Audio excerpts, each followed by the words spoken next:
It is Sunday evening, and that means it's time for another live recording of the Auburn Experience podcast. We have episode 77 coming your way.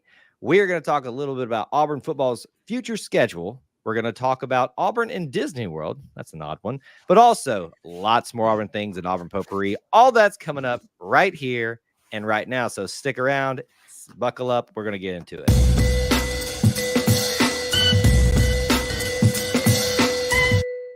War Eagle Auburn fans, and War Eagle to my co-host, Austin Scott, right there next to me. I am your host, Kyle Loomis, for the show, and we are back in the saddle after a week off. Yeah, ready to talk some Auburn stuff. I hope you guys are ready. Austin, how are you doing, sir? I'm doing well. I feel like I haven't seen you in ages. I know. It's funny how just a week off can feel like ages this time. It also is funny how you can go on vacation for a week. You're like, oh, this will last forever. Yeah. And then it's over. Gone. Just like that. So, yes, we have a lot. We say that every week. Let's be honest. We say that every week, but with a week separating us, there's plenty to discuss in the Auburn realm. The question is where do we spend our time? Where do we allocate it? We're going to jump into it a lot tonight. Do us a favor as you're coming into the stream tonight. We'd love for you to smash the like button to get started.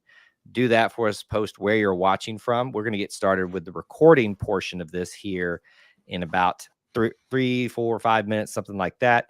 Now's a great time. If you just want to say hello in the chat, ask a quick question or comment, I'll stick around a little bit after to do a little bit more of that once the recording's done.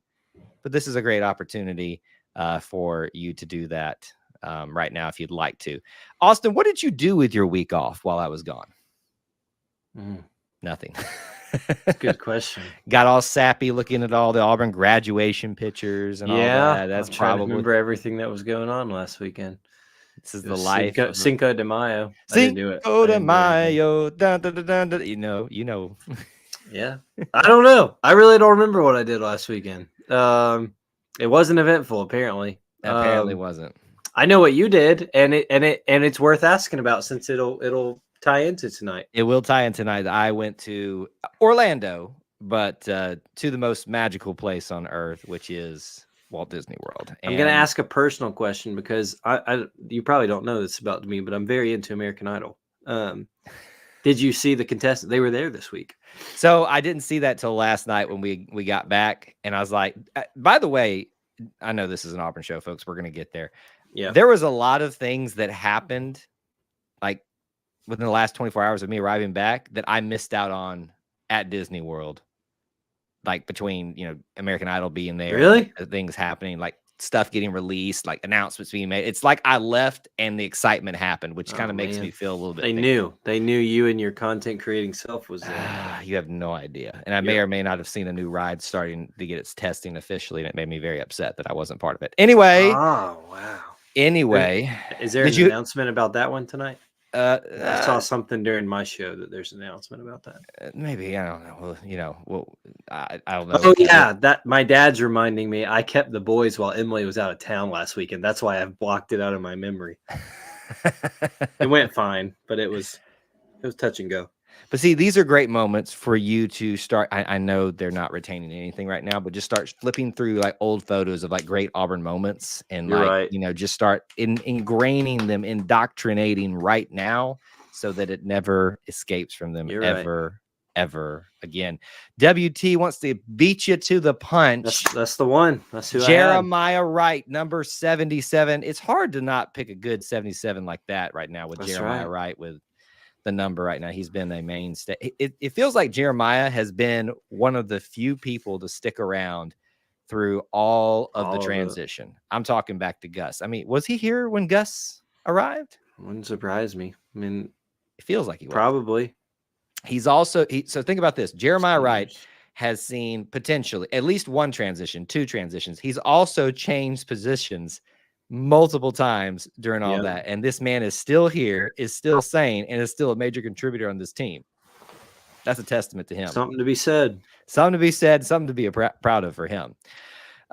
So we got a good crowd assembling here. WT was here, Stan, Mr. Carlos and Muscle Shoals checking in for us. We don't hear from Muscle Shoals a whole lot, but it's always nice when we do.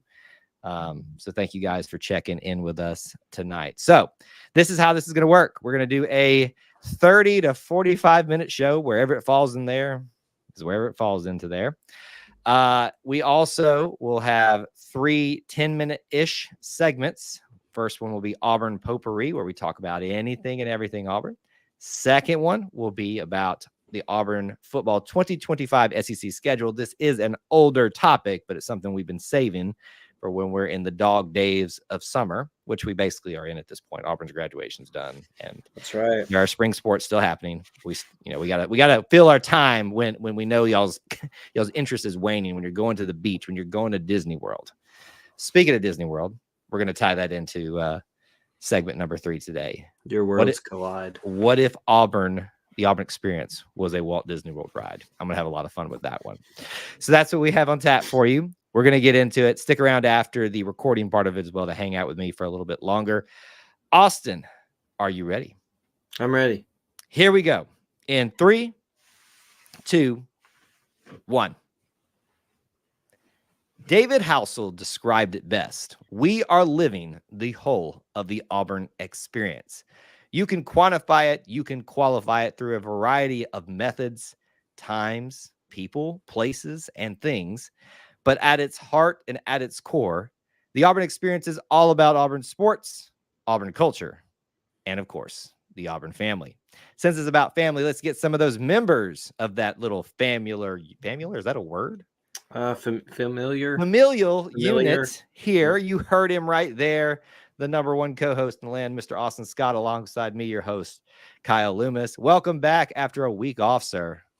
Thank you. War Eagle to you. War Eagle to our listeners. We're back. Plenty happened. We're going to discuss it all. So many things to discuss. And I always make the mistake of going on vacation when the big things happen. Well, you can't live your whole life around Auburn as much as we act like it here on this show, that's right? True. It is the Auburn Experience. And that means it's a roller coaster ride. Little hint, hint, wink, weed about what's coming up there at the end of the show. But that means you might miss a few things and be in the valley, even when. Anyway, that analogy was good, and then it started getting away from me. It's okay. Much like a roller coaster ride. You're coming back from vacation. I'm getting back in the saddle. I'm ready. Here we go. We're going to start off with Auburn Potpourri. Just a bunch of random stuff that we're not going to spend a whole segment on. I want to jump into it right here. I know one thing right on the top of most every college football fan's mind, and if it's not, are you even a college football fan? NCAA college football, I think is the official title for 20. EA college football. There you go. EA college football. The cover has been released, and if you look on the cover, although you have to squint your little bitty eyes, you will see Auburn in that cover. It is the flag. There is a bunch of smoke around it, but it is clearly that beautiful, beautiful orange and blue. Are you shocked, Austin, that we made the cover? No, I'm not. And I think that with this, looks like this is the deluxe cover edition. Don't know what that means. Expensive. That's what it means. Expensive. And I just want to throw this out from the top. Any potential sponsors, I still don't have a console and cannot afford a console where I can play this game. So if you'd like me to wear anything and everything and stream myself playing it, hit me up. Hit us both up. How about that? Otherwise, I'll just be watching other people play it. Anyway, so we could do a whole episode playing it if you'd like us to. We'd be happy. We'd be happy to do that. We turn this whole show into just playing it. I would. Every single show, every single Sunday night, we'll just play a game. I'll whip Austin's tail. Anyway, no, I'm not surprised we made it. I was kind of thinking that as I was looking at the cover. I mean, Auburn is well regarded as one of the top 15 programs in history in college football, so they should be on it. I did think it was weird that there were teams that like got to pull both. Like you mentioned Auburn as a flag. There was also a Michigan flag, but a Michigan guy's right in the middle. And so I thought that was kind of. They are the champions. Sure. Yeah. But there were other instances of that, especially the one across the state. But I mean, so I get it. But I was happy to see Auburn was prominent and not just like we were all scanned. Now, I did scan every little helmet to see if I could find the back of our helmet with our Northwestern power stripe, but I did not find it. So I'm glad we had a flag. We made the cover in the return. That's all that matters. And don't let Hugh Freeze cook too long, and we'll be prominently on future coverings of that. Another little bit of potpourri news, kind of something that's very fresh as of us recording this. Auburn softball has officially made the NCAA tournament as a number 2 seed in where? In the Tallahassee Regional. What does that mean? Not Clemson Regional. No more Clemson. No more Clemson. Are they even hosting? I don't know. I don't have a clue. I have no clue, but I am so thankful that we are not going to see Clemson. It probably doesn't even matter who's hosting based on some of the people that actually got to host that don't deserve it. But well, you know, there's always that discussion for another day. That but we're back. We're in it. We're a 2 seed. We're in it. That is important. And I think it's never been a question really that Auburn softball wasn't going to make the NCAA tournament. They had done enough throughout the year to show that they deserve to be in the conversation for that. Prominently is where they fall in that discussion is the bigger topic. Correct. They make it Mickey Dean's last year officially. We've discussed this on previous shows, so a great way for him to go out. I would also, and I said this to you privately, but I'll say it here. I think that kind of maybe would always garner us a little bit of a sympathy vote, give Mickey Dean one last run at the NCAA tournament. Regardless of how it happens, I'm happy that our ladies are getting rewarded to go out there. And you look how you performed during the regular season. It matters, but what most matters right now is in the postseason play. So we'll watch that with a lot of excitement and fervor. One thing I want to mention, and we talked about it 2 weeks ago in our last episode, the arriving of graduation, but we haven't talked about it post. I get these feels, Austin, every single time I see these people walking across stage. See Aubie, you know, shaking hands with them. He comes out in his cap and gown. How many times has Aubie graduated, by the way? I mean, I feel like he's got a 47-time doctorate degree and like whatever is above that. He basically at this point has reached a level that can't be described of doctorate. Like it's not even a doctorate anymore. It's like a I can't think of a word. I didn't know where you're going. I was going to let you keep swimming that out as much as you wanted to. I drowned. I was going to say chancellor, but I don't like that. So I don't know. I really wanted to give you a word there. We'll call it Supreme Leader. Supreme Leader. What are we? We Star Wars here now or something? But it was good to see all of that again.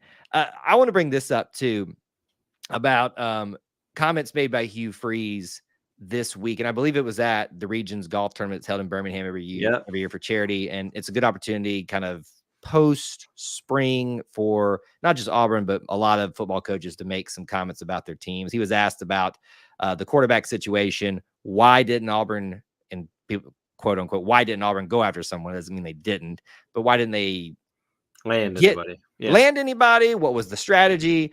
And he discussed this a little bit and said he really felt like their eggs were best placed in the Peyton Thorne basket, which I think is a bit of a buzzkill for a lot of our fans that are very emotional and unrealistic. But there you go. Straight from the horse's mouth. There's no arguing it. Peyton Thorne's the guy, Austin. I think it's done at this point. Yeah. And I think it's important to provide a little bit also of what he said in terms of building around Peyton Thorne instead of paying the $1 million, which has widely been kind of considered the going rate these days if you're landing a portal quarterback. That he believes that Peyton Thorne, if given enough around him, can be successful. And I think he's got evidence of that on the field through his days at Michigan State. Good receivers, good running backs, led to a good offense from him and him as a good leader in that offense. And I think that's what Auburn's hoping for this year. I think people don't really recognize that you don't get a Keandre Lambert-Smith if you go and pay $1 million for a quarterback. You don't get, the Robert Lewis, Sam Jackson if you go pay all that money for a quarterback or the absolute haul of a defensive line we've gotten. If you allocate those funds, it's not an unlimited amount. It's not for any school. Then don't believe anybody that's telling you that it is. So I thought it was good to hear from him. And now he didn't say he'll never go after a big fish in the quarterback pool. Said there's definitely the time and place for that. But I think he believes in Peyton Thorne, and I think Auburn fans should too, given the weapons we've got around him, that he can be successful. And I think it's just, I continue to like Hugh Freeze's candidness with what he shares about his perspective on things. And he's often said and quoted as such in his press conference. Maybe I said too much there. I'm stepping out of line. But to me, it is very refreshing when someone just comes out and gives you the reasons and not just says, this is what the decision I made, but this is why we made the decision we made. We believe in Peyton Thorne. We do not also want to spend the oodles of money that it's going to take to get somebody when we have somebody we believe in. So if that's not the vote of confidence that sells you on this as an Auburn fan, then you can't be helped. That's where I stand on it. I continue to say, look at the results of the second year of the transfer quarterbacks and the jump that they make after being in it for a second year. If I can understand that, Hugh Freeze understands that. We'll see how it goes. Well put, sir. Very well put. Well, that is a good roundup. A lot of things we left out there, but just to get us started back after a 2-week hiatus, an Auburn potpourri, lots more that we'll continue to ruminate on and discuss throughout the summer because we're basically there at this point after the spring sports get wrapped up here. But let's move into the rest of our show. Coming up next, we got 2 main topics for you. We're going to talk about Auburn football's 2025 SEC schedule. A little bit of old news, but it's something we haven't ruminated on a little bit. Why is that my word tonight? I don't know. That's the second or third time. I don't know. That's not. Maybe I picked it up while I was on vacation. Anyway, 2025 SEC schedules, and then we're going to talk about what if the Auburn Experience, the whole Auburn Experience, was a Disney ride. All that's coming up next. But first, let's talk about our friends at Magic Mind. Let me just tell you this, Austin. I've said this to you privately. I'm going to say it to you now. I had a bit of a day today. Did you? I was a little bit of a wreck. Car wreck. Not my fault. Not my fault. I'm okay. But I can tell you this much. I'm going to be sore tomorrow. I'm going to need a little bit of a pick-me-up. Folks, we've got the pick-me-up for you. Whether you are a coffee drinker, you're an energy drink person, let's be honest, sometimes those things can not have such great effects for you, side effects, or just ramifications of taking in this substance that gives you that energy. What you need is a clean, more natural source of energy, in addition to maybe also what you're already doing. We've got them with our friends at Magic Mind. Visit them at magicmind.com/Auburn and use our code AUBURN for 65% off a subscription, or that 20% off a one-time purchase. Now, again, I've tried it myself. I'm someone that is very skeptical sometimes when it comes to supplements or an addition to something such as an energy drink, but I've tried it myself. I can attest to how good it tastes, how much it has helped me in focus and energy. And I would really suggest that you all try that if you have not so as well, especially if you've been in a wreck like myself and you're going to need to pick me up after that. Again, magicmind.com/Auburn. Use that code AUBURN. Spell it out like you're at a football game for that percentage off the subscription or that one-time purchase. We have got a big topic tonight that we have been sitting on, Austin, for a while. We are not in football season, but we got to talk about football. 2025 football. It's a ways of the way out there. What we're going to discuss is the SEC 2025 schedule that was released. I don't know. What was it at this point, Austin? Like, was it March? It's been a minute. Something like mid-March, maybe like that. So that tells you how long I've been sitting on this thing. We have a lot to analyze with that, but it is also very familiar because it's literally the exact opposite of what we're doing this year. So there is still stuff to talk about, but it's kind of just more of the same. Is it in the same order? Do we know that yet? We don't know the order. That's a great question. Let's start off there. We don't know the dates of basically everything, minus take it to the bank. The Iron Bowl will be the last game of the year. Yeah. If you want to talk about the full schedule, some of those have already been announced at the beginning of the year. Like, that the UCLA game that year is going to be played early. Oh, wow. I forgot about that. I remember about that. But we're focusing on the... It's Baylor, isn't it? I believe it's UCLA next. I think we got a home and home. 25? I think it's UCLA home and home, Baylor home and home, Miami home and home. And then after that, I think we're open. I don't know. I could be wrong. Research. We're focusing on the SEC aspect of it. Obviously, you could call this like a preview of sorts if you want to. more just kind of way too early analysis of it at this point. So let me give you the rundown of what is in the SEC schedule. This is your home schedule for 2025.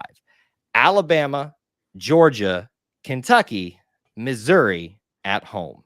Away will be Arkansas, Oklahoma, Texas A&M, and Vanderbilt. Again, this is the exact opposite of what it was, or what it will be, I guess, in 2024, since we haven't played that, depending on when you're watching this, that particular schedule yet. So the first thing that I want to start with, Austin, is we heard a lot about a talk with Oklahoma and Texas joining that the 2024 schedule was going to be not, it was going to be a placeholder. Let me put it to you that way. Not a precedent. And then suddenly we've reversed course for a year and we're doing the exact same thing, just opposite, which if Auburn had to redo it again, you've got some names on there you probably want to see a few times. Let's point that out. There's also some names on there that you'll see every year that make it still quite challenging. Thoughts on that? Are you okay with this, trying it for a second year? Yeah, I'm okay with it. I think it kicks the can down the road for them to really decide what they want to do in terms of like the format of 8 or 9 conference games, as well as you're going to have, what are your permanent rotation opponents, things like that. That doesn't seem like that's been defined by just extending this another year and just flipping everybody home and away.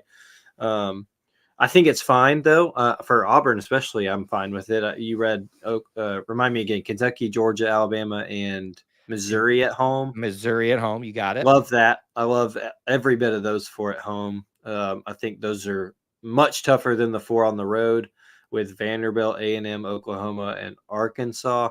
So I'm happy with that. I hope that they do announce kind of a plan for the future in terms of who are your rotational opponents. Are we doing 8 or 9? Because I don't think that you can get away with not having that set for much longer. Here's my take on why this is continuing. Because I think the precedent has been set by Greg Sankey that, and whether we go back to decisions made during COVID and stuff like that, being very forward and not following the current of things, of just trying to make the best decision for the future. I trust in his decision making. And so if he had to reverse course and just do this again for a year, what that tells me is there's more coming we're not privy to, but you can probably guess what it is. Realignment, additions. We don't know what the ACC feel like it's going to implode at any point. And, Florida State, Clemson are going to go here and there all around the square. So we just don't know what could happen at this point. I felt like this was the decision made out of necessity because of what they know is coming, whether it's NIL, all these different things. That's my take on it about why we're continuing it. But when we talk about what we know right now with this schedule, what is more favorable to you? Or I guess it's always going to be more favorable at home, but how do you like this schedule compared to the one that will precede it in 2024? Like, do you think it's an easier schedule in 2020, SEC schedule in 2024 versus 2025 with the roles reversed at home and away? That's a good question. Again, here, I'll give it to you just kind of as a thought-provoking thing. You've got on the road at Arkansas. You've got on the road Oklahoma, Texas A&M, Vanderbilt. At home, Alabama, Georgia, Kentucky, Missouri. Now, look, I think my gut says I think 25 does sound easier I think so at the beginning. And I'm happy with 24 schedule. We've talked about that at length in a previous episode. It's about time Auburn got some help in the scheduling after I mean, you already play Alabama and Georgia every year. That's right. You almost take that out of it. You know that's coming in the odd years. You're going to have them at home. So that already, like you said, kind of lends itself to being easier. But then you look at Kentucky and Missouri are 2 East teams that have slowly but surely risen up right behind Georgia in that upper echelon of at least being competitive. Then you look at so you get them at home in 25. Yeah. Then you look at on the road in 25, you got Auburn North and Vanderbilt. You got Arkansas, who might be on a new coach by then. You got Oklahoma, who might be on a new coach by then, still figuring out the SEC, and then A&M, it's A&M. Auburn's had plenty of success at Kyle Field.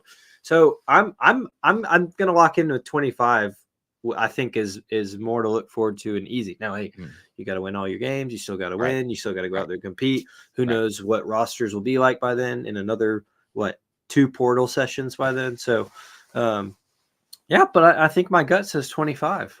So if you look at this schedule right here, you've got Alabama with second year under Kalen DeBoer, unless they have an absolute implosion, which would be hilarious to watch and watch him get run out of town in a handbag. You've got Georgia, who we have no indication that they're going to fall apart. So you just know it's going to be Georgia. You tell me, is Kentucky and Missouri especially still going to be legitimate in 2 years' time? Missouri depends on this year. Last year was obviously a great year for them. Cotton Bowl win over Ohio State. Huge year. Drinkwitz had a huge year. Great for him. Now, I think you can make an argument if they have another great year this year, is Drinkwitz still there? Right. But I think that they have a blueprint, at least it looks like they can be successful.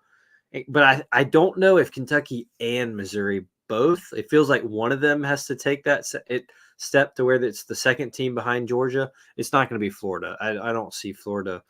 I think they have long been up there in the top 2 of the East for forever, and I don't think that's happening anymore.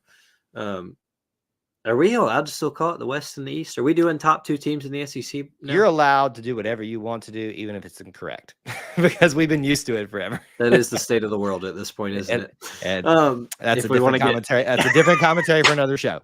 But if you want to do it, you can do it here.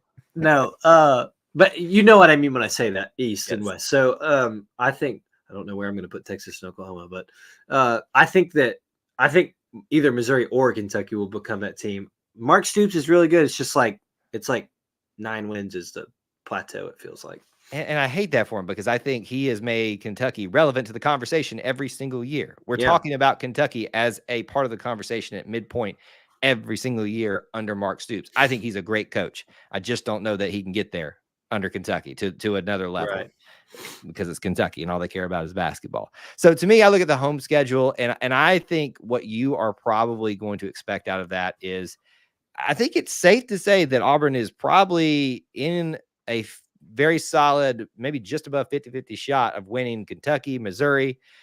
I think you can probably get the Alabama or the Georgia game at home, especially we've just seen how the Iron Bowl has gone with teams that had no business. You're due. Yep. No business competing against an Alabama team under Harsin and under first year he freeze, and it took seconds. Cue 4th and 31 jokes, which I will retort with 4th and 3 jokes. That in and of itself shows you that you should probably get one of those there. So I would feel comfortable saying, and in the home portion of this SEC schedule, 3-1 is highly probable. Is that a fair statement? I think that's a fair statement. So if I had to ask you, looking at this away schedule again, Arkansas, Oklahoma, Texas A&M, Vanderbilt, what do you think? I'll say Arkansas, Oklahoma, Texas A&M, Vanderbilt. I'll say 3-1 as should be bare minimum. Yes, I think that's a fair statement, because you've got Vanderbilt. You can win them all, but you should. I think 3-1's. If you're going 2-2, something went wrong.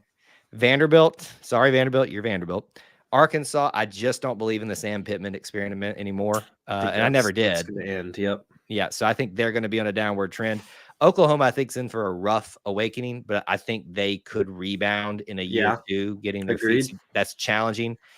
Texas A&M, it's a weird series these days. It used to be the away team always won. Going to be Elko's second year. Exactly, and I think that'll be a little bit more solid ground. So let's look at this. If you say where are your most likely losses in the home and the away portions, I say at home it's Georgia.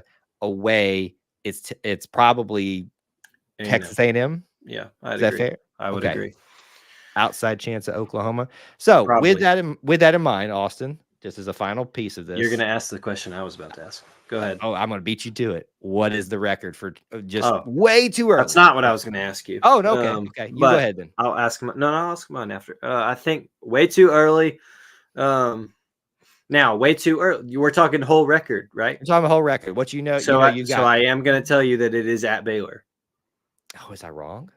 which you and I need to know, but for personal reasons, since we Yes, have we do. connections out there. We do Yes, have- we yes. opened the season at Baylor in 2025. Where did we change this around? It might have changed, but UCLA is next after that series. I swear it was a home and home. So at Baylor, and who also could be on a new coach in 25. So Okay. and so then your non-con is at Baylor, Ball State, South Alabama, and Mercer. I know we're Okay. just doing SEC, but we had to for the full record. Right. Gosh, you better be 9-3 at least. I think it's very possible. Highly possible. I At think least. that is the expectation we can way too early. Which set. then my next question to you is Auburn in the playoff in 25? I think if you lose to Georgia at home and if you lose to Texas A&M on the road and your only other third loss is a very respectable one to an Alabama, it really just depends on how the rest of the conference and rest of college football shakes out. I think you're in contention for the playoff. You might just be barely left out, depending on how many SEC teams make it. Yeah, and I don't even know what the number. I feel like we're already talking about expanding, and we haven't even played 12 yet. So, so I think Auburn's in the playoff in 2025 with that schedule. I am not. Somebody clip that. I am not clipping now for posterity. Our assistants backstage, clip that. The non-existent assistants backstage. You mean me? So yeah, clipping things. Which actually, I'm going to clip it right now. They have a button I can clip things, so it is clip for posterity for me. All that to be said, we'd love to hear some of y'all's thoughts about this 2025 SEC schedule. Again, we know we're way off for this, but it's just something we wanted to dive into a little bit while we're getting into the dog days of summer. Big topic number 2 tonight. Oh boy. We love to throw some random stuff for you. This is the Auburn Experience, folks. Do you need to pivot your chair and kind of get half and half here? It's like Professor X. You just turn over here and just look at that wall right over that beautiful thing. You're going to distract me. We're not going to be able to do the show. I do a lot of content, folks, is what I'm getting at. And some of it's not Auburn related. I just went on vacation. And if you guys know me well enough, you'll know that I go to one place specifically a lot. Didn't plan it this way. It just happened. Of course, that's what all addicts say. But was that wrong to say? Sorry. It's out there. It's out there now. Clip it. I go to Disney World a lot. And when I say a lot, I go once a year. I don't have oodles and oodles of money to spend on this, but we work hard and we save it up to go to the most magical place on earth and ride them rides, eat. And if you could see the belly right now, eat the food. By the way, I was on a scale today at a doctor's office, and that was really painful to see the day after you get back. Yeah. You let him know, right? That I did. When they asked why something was hurting, I said it may have been from the amount of miles I walked around Epcot.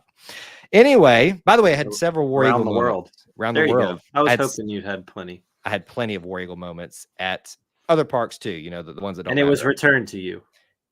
Yes, they all were returned. Yes, it was a good week of non-embarrassing moments of being like, huh? What's going on? All right, the topic at hand, I'd like for us to propose this. The Auburn Experience is wild. It's crazy. In fact, some people have said it's like a roller coaster, which makes it perfect segue into this. What is the Disney ride that most encapsulates the Auburn Experience? If the Auburn Experience was a Disney ride, what is it? You are familiar enough with this magical place to know some of these things, I believe, correct? I am, but I want you to go first. Oh, I can go first. I have two. So if you wanna volley back and forth, we can do that. We'll pick one by the end of this, I think. Okay. Here's the thing we need to say at the front. It's easy to say the Auburn Experience is a roller coaster. That's easy. That's easy. And that may be what we pick at the end of this thing.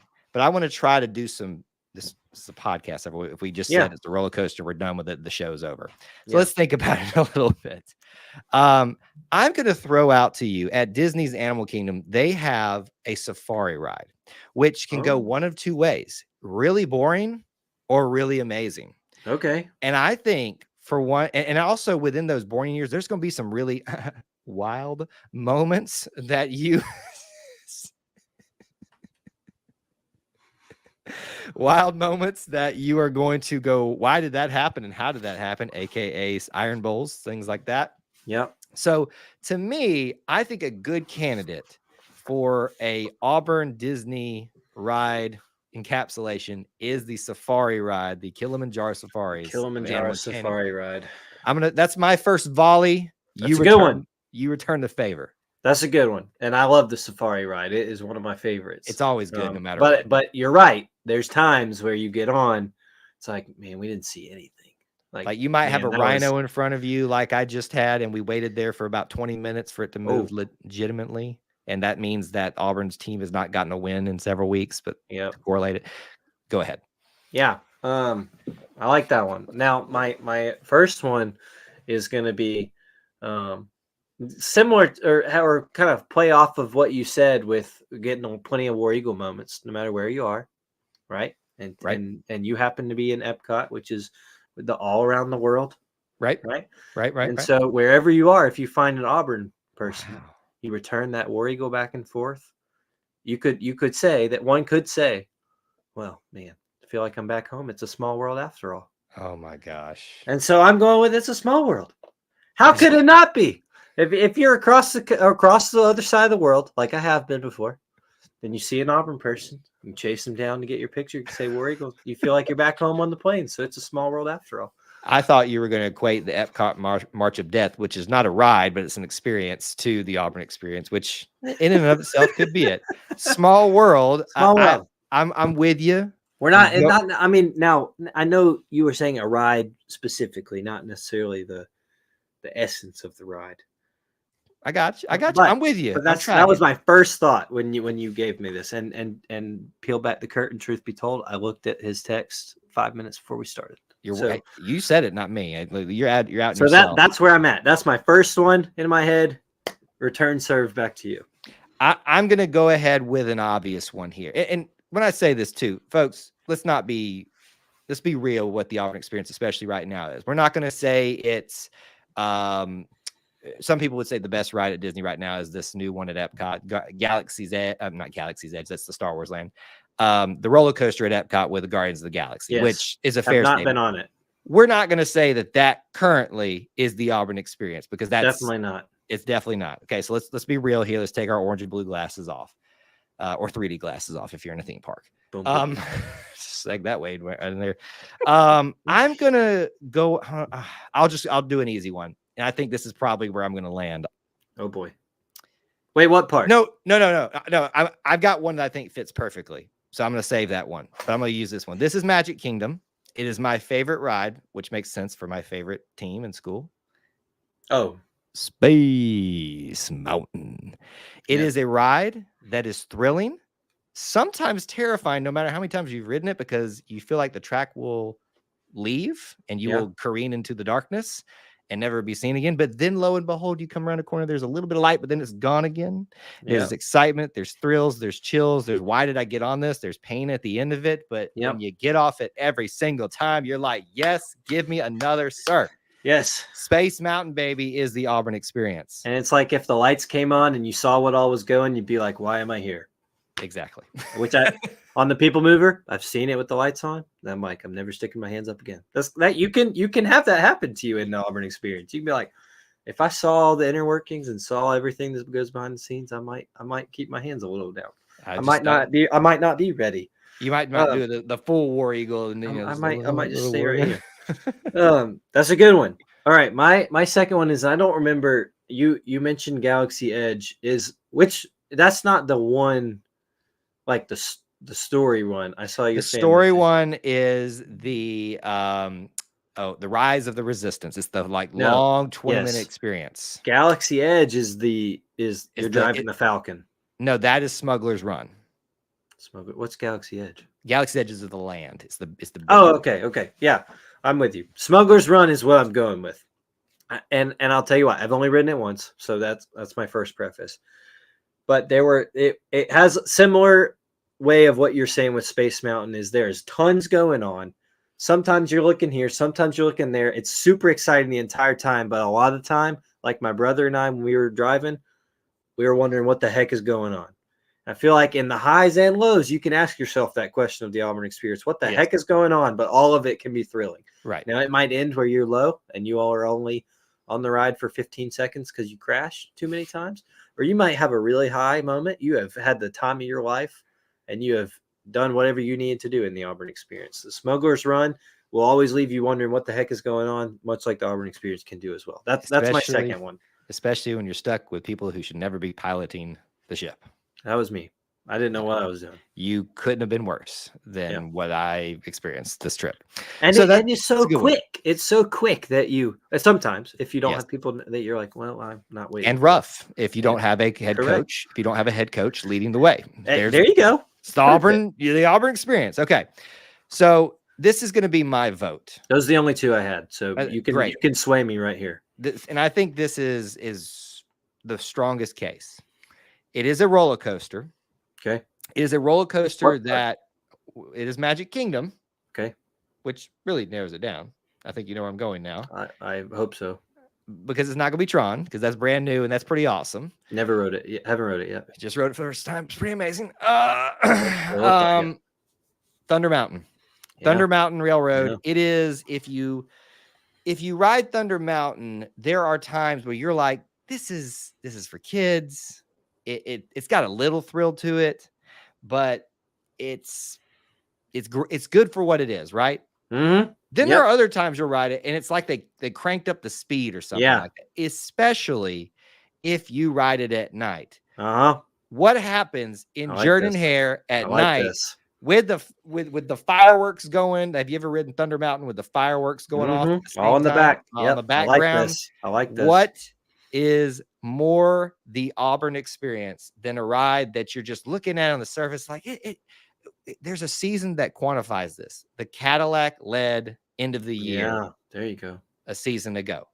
That is Thunder Mountain to me. We got roughed up. It's a little bit rough of a ride too, but at the end of it, we had a great time. We were smiling. Yeah. And we had some pretty cool experiences, and it was worth the wait.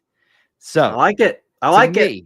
Thunder Mountain is the quintessential Auburn ride. It's good enough to be up there in the top echelon. You'll never forget about it, but it might have some times where you're just kind of like, it's okay. Yeah, that's pretty good. That's really good. You set that up and laid that out pretty well. It's almost like we talked. Well, I thought about it pre-show. You thought about it 5 minutes before the show. I did think about it 5 minutes, and there's a lot of parks to think through in 5 minutes. I'm just going to say that. And you did a great job. You did a great job with Thunder Mountain's a good one, and and it's a classic. It's a classic. It's established. It's been around. Everybody knows about it. It's like we shouldn't have said that you planned this 5 minutes before the show. We should just act like you had this all thought out, because you did a great job with this. Well, thank you. You know my setup to the left here. So Smuggler's Run had a little inspiration. I was looking at one of the pieces over here, and I was like, oh yeah. One day we'll talk about to the left. I guess it's to the left for me too. One day we're gonna do a collaboration Auburn Experience, and we're just gonna be switching around. But no, I think Thunder Mountain is a good choice. I really like that. Well, there you go. We'd love to hear some opinions from those of you that have been there for the Disney ride that exemplifies the Auburn Experience for you. Share that with us. We'd love to talk about it with you more. That's going to do it for episode 77 of the Auburn Experience podcast. We talked about a lot today, a lot of variety, and still plenty much more to talk about in the coming episodes. If you want to keep up with me, do so on X at Kyle Loomis 24. Where can they find you, sir? Yeah, at Austin G. Scott is where you can find me, and plenty more to talk about in the dog days of summer coming up. Thanks for tuning in, hanging out with us, and spending some time being a part of our little family within the Auburn family. Till we talk to you again, War Eagle. War Eagle. All right, that's the show, folks. Hope y'all enjoyed that one. That was fun. Always want to give Austin a moment before he heads off to address anything he'd like to address, or just final thoughts for you, sir? Yeah, nothing. I don't think so. We could talk more later about our other interests. I did hear, and I didn't want to bring this up in the show, but I thought I saw something today. Were they looking like they're going to close Thunder Mountain for a little bit? Do some work? Could be. They're always closing something. So yeah. Much like Auburn's football season closes for a time. Fair enough. We're still working on it. Did you see the? We don't have to get into the sensitive subjects, but did you see how'd everything look over there in the redoing of things? It was sad. Yeah, it was sad. Oh no, it looks good. It looks good, but it was very sad for me. Lots of testing going on though. A lot of testing and a lot of sadness at the same time for me. Yeah, same, brother. Can't talk about it, man. I know. Can't talk about it. Can't talk about it. I know. Anyway. Well, I'm glad to hear that you had a great time, though. Yes, sir. Yes, sir. That was a very well done segment. I was impressed with that. Hey, you did it 5 minutes in, and you had it right. You had it ready to go. Look, no, you that was well thought. I would have never. I'm be honest. I would have never gotten to Thunder Mountain in my 5 minutes. It would have never got there. It's but it was fresh for you, which was good. Yeah, that's I had a little bit of a leg up on you tonight. That's okay. That's okay. You got. I think some people wrote some stuff about it, so we'll talk about it here on the back end. Yeah, sir. I don't know what the log plume is. I don't remember that right. I believe he's talking about Splash. I think that would be the one he's. It is straight down. Yeah, and you feel uncomfortable at the end. There's so much to. Well, we don't have to get into it. It's the ride mechanism is the same. And I don't really know why we're testing so much. If you need, but to feel like if you don't like to get wet, yes, you're gonna feel uncomfortable. But I don't care. So, in fact, I was very drenched from head to toe at several different parks. Even real quickly, randomly, do you like the river rapids? At Animal Kingdom.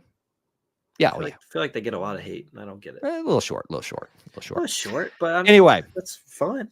Okay, you'll have to if you want more Disney talk from me and Austin, you'll have to come back to another show. But yeah, I'll be a guest on something else one day. We'll cross over now, but we'll talk some more Auburn stuff with these folks on the back end here. Austin, thanks for hanging out and keeping this Auburn thing from falling apart while I was gone. Hey, I just pay my taxes. That's all I do. That's very much appreciated because they just keep going up every single time. Yes, they do. All right, War Eagle, everybody. War Eagle. All right, that was Mr. Scott. Thanks for hanging out with him and me. We're going to stick around for a few minutes here to discuss with you anything that you would like to discuss Auburn related. I know we spent a lot of time talking some Disney stuff there, but we will try to keep it more Auburn focused for you on the last part of this Q&A segment. So if you got comments, you got questions, things that you'd like for me to talk about from my end to you, a little bit of interactions with you, do that right now. A couple things for you. So we will be back to our regular schedule for this week, the week after that, and then we will probably be taking another 2-week hiatus for I think Austin I also as well, but I think Austin will have some scheduling challenges. So we there's probably going to be 1 or 2 more 2-week hiatus, not 2-week, a week skipped coming up here throughout the summer. And I think you guys understand that. So just keep that in mind. But we're going to have our Wednesday show this week that you'll want to keep in mind for, which I thought I already had queued up for you guys, but I didn't. So I'm waiting. I'm stalling. I'm waiting for it to load so I can show you the Auburn Family Night Wednesday, the 15th. So join us for our call-in show there. We'll talk about anything and everything Auburn. We're showing a graduation thing there that the Auburn University put in one of their videos this week to signify celebrating that for all the new graduates out there. But we'll talk about anything and everything Auburn. If you like TikTok, I know a lot of people don't. That's fine. But we do a lot of somewhat daily live streams during the weekdays. And I have plans to do that this week around lunchtime-ish, 12:45 to 1 o'clock Eastern time. Join us there. Of course, keep up on social media, all those different things. And also stay tuned, stay subscribed, following on anything that you can do to follow us, subscribe. You need to do it because you're going to miss out on content at these different places. So let's maybe take some comments and questions. Let me keep them coming here on the front end of the chat, but let me roll back through the chat and address maybe looks like one of our hosts came dressed for an AU live stream. I was wondering if someone was going to point that out tonight. I have had not to play the sympathy card, but I have had a day. I mentioned in the show that I did get into a wreck today. Again, not my fault. But it's been a day. So I even said to my wife before I went on the live stream, I was like, I'm not even changing my shirt. I'm just going to do what it is. It's just an Alaska shirt. I don't know if you can see it. My trip to Alaska. So I was, the effort I had to put into that was not worth it, I guess, to lift my arm up with the soreness I got going on. But anyway, Austin made it happen tonight. Let's see if there's anything. Latrell says we can't lose to Alabama and Georgia this year. Well, we can. and we probably will lose to one of them, but I think it's possible we could beat one of them. More so in a couple years.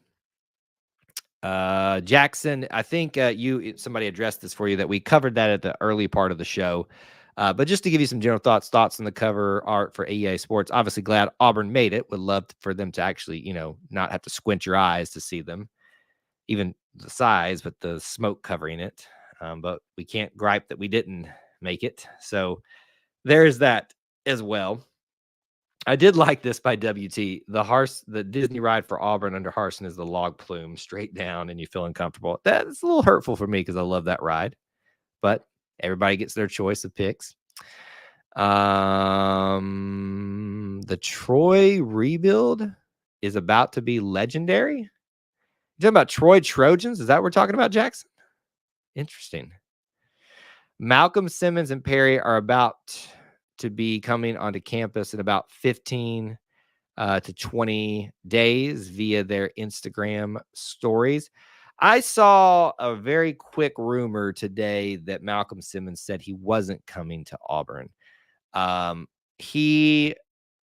don't know. Here's what I will tell you, though. It doesn't shock me if one of them in that room decided to bounce, because you're bringing in some maybe not as highly thought of transfers that worked out pretty well in spring, at least from appearances. And you brought in another prominent name. It's clear Cam Coleman is going to factor highly into the wide receiver room. You would suspect Perry Thompson would too. So Bryce Kane's already been here. So Malcolm's kind of one of those guys that, unfortunately, he doesn't get as much of attention because of the other big names that are here arriving. But also now others are starting to establish themselves, are a little bit ahead of the game. So if he did decide, if that is true, it would be almost, not understandable is a strong word, but I guess understandable is where I'm going with that. If he wanted to do something else. And in this day and age, it's just what happens. So you got to get used to it. So WT asked about the Jalen Williams Twitter post this week. The video, I'm assuming, is what he's talking about, kind of chronicling Jalen Williams' time as an Auburn basketball player, and it's been a long one, but a good one. What a story! What a up and down type of trajectory he's had. Came in with a lot of hype, was thrust back into the back seats of sort because of bigger names and higher profile players, Jabari Smith, Walker Kessler, things like that. And was never gone from the equation, but just it's Jabari and Walker. They went in the first round. It's hard to argue against that. And then comes back, maybe a slower start when he can start taking some promises, but then this final year at Auburn just flourishes. Just a great story of loyalty, a great story of character, a great story, and a great Auburn story. So to me, I love that they have spent, not just with that post, that video, spent a lot of time honoring Jalen Williams. And I think that's how you win players over in this loyalty battle, in an NIL, transfer portal, all this stuff, is show them when they put the work in, when they persevere, not to say others haven't persevered in other ways, but when they do this special thing with you, this is how we honor you. And Jalen is so worthy of that. So it made me happy to watch that this week. And it was one of those Auburn things that happened during a week during my vacation, where I was just like, as much as I like being here where I am on vacation, I kind of miss not being sitting there focused on that at the time it came out. Let's see here. David says Hugh Freeze's our offense needs to be balanced. We're not understanding exactly what you're saying there, David, but Hugh Freeze's our offense needs to be balanced with the football. Well, my understanding with Hugh Freeze is that he likes to shade a little bit more towards passing. So I think that's going to be a little bit of a culture shock for Auburn fans as time goes on, because we are used to being a run-first team. I'm not sure, but I don't know that being balanced is 100% what Auburn needs to do. Whatever makes them the most successful. I know that's kind of a cop-out answer. I acknowledge that. is what they need to do. We have invested a lot of time, effort, NIL into these wide receivers. And so it seems to me that you're going to need to reward that so they don't run off into the sunset. I love a running game as much as the next person. It's the reason when I play video games that you'll see me running. But maybe it's time for Auburn to do a few things differently. We'll see. We'll just watch, wait, and see. Jackson says he was talking about Malcolm says he was trolling. I joined in and he said he was joking. He posted his countdown to campus after the live ended. Yeah, and I would stress that. And that's why I said I can't corroborate that. I just saw it and didn't really think much of it. I think a lot of people get way too invested. And again, not to say it's you, Jackson, for following it or watching, but a lot of people spend way too much time worrying about the decisions of 18-year-olds and bending on their every word and taking a lot of it seriously. As you pointed out, that he was clearly joking. I didn't watch it, so I can't say. I just went off of something I saw someone was commenting on. So always keep that in mind that these are, especially the high schoolers, definitely high schoolers, they're 18-year-olds, 17-year-olds. They love attention in a social media world, and they know what gets people going. So always something to keep fresh on your mind. WT says, if we are winning, those who favor a run first fan will come around. Winning cures all. Cures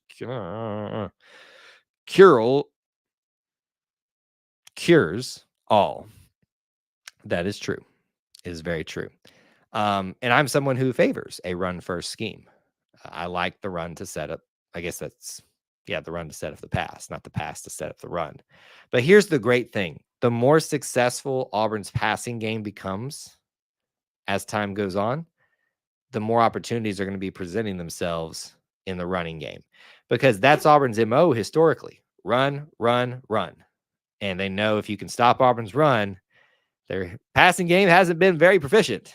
So it's time for that identity to change for a little bit. And if that means we shift a little bit towards being more pass focused, so be it. Can't, to quote a figure whose parks I just visited, it's not a museum. So sometimes that means that sometimes things need to change, even for just a little bit. And I say that as someone who hates change. Let's see here. I believe there it went away. I believe throwing the ball to the running back is going to make us very dangerous this year, especially when you have talents like Jarquez. Get the ball in Jarquez's hands. Just do it. Doesn't matter if you hand it off to him or you throw it to him. Give it to him. The man's a beast. Then let him cook, as the kids would say, as the youth would say. And still, yes, we all agree the football season cannot get here fast enough. All right. Final comments, questions, topics, derogatory rebuttals that are productive and constructive. Get them in right now. Again, I gave you the reminders. Hope you can join us this Wednesday for a call-in show, 8 p.m. Eastern time, doing TikTok lives. A lot of the weekdays around lunchtime. It's never really a true set time, so just be following there for similar Q&A type of stuff. And stay tuned as I get back into the mode here. More videos, more content, more social media posts be coming out, so don't miss anything from us, because if you do, you're missing out on some good content. At least I think it is. You may not agree, but at least we think of it here at E2C Network. All right, we covered a lot tonight on the show. Hope you guys enjoyed the podcast, enjoyed the topics. We are going to have some more fun stuff lined up with you throughout the summer, and get you through the summer to that all-important football season that I know we are all so much looking forward to. Make sure you smash the like button. By the way, WT, whenever you think that you're not hit, if you are the only one hitting it, you're not. Sometimes it doesn't register on your page when it is. There are several people liking it across all the things, but the reminder is always good. So we appreciate you being so adamant and reminding folks to do so. We're going to head out. Thank y'all for letting me take the break, recharging the batteries, but I'm ready to be back here talking Auburn stuff with you as much as we can during the dog days of summer. Thanks for tuning in. Thanks for hanging out. And until we talk to you again, War Eagle.